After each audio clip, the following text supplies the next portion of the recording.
I've been a part of a lot of groups where you're gathered around a dinner table and there's, 10, 12 people or whatever the number is, and at some point, some doofus named Greg says, "Oh, so how did you guys meet?"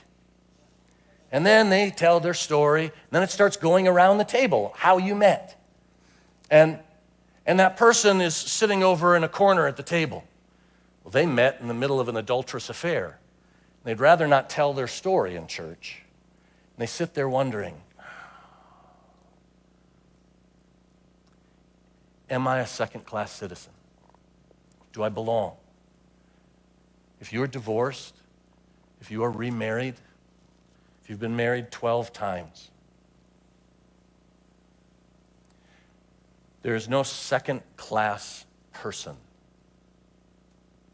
There is no second-class marriage. I don't want anyone in here questioning their marriage, questioning. The meat of this teaching is most helpful for those that have not yet entered the marriage covenant. To look at the past, the intent of this is not to overwhelm anyone with guilt. I don't want anyone feeling guilty, feeling second class. I want this to drive us. If there's any measure of guilt, may it be that it drives us to Jesus. Jesus, wash me, cleanse me, and then walk in the victory of that. I am convinced of this. A godly church, a holy church, is not a church that has no anger and no lust and no divorces.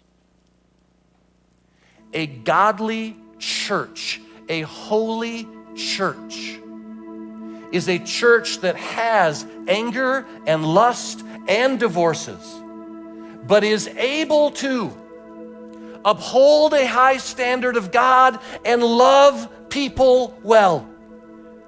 We live in a broken world. So how is it that we then live? We don't diminish God's standard. We don't lower God's standard. It becomes our aim. It becomes our desire, culturally, individually.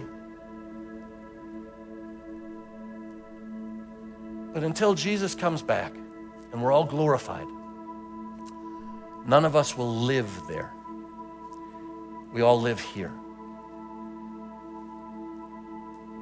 And so I believe a godly church, a holy church, is one that can walk with the tender balance of upholding God's standard without lowering it, and yet loving and living in grace enough to love people well as we strive together in this broken world to honor and follow God.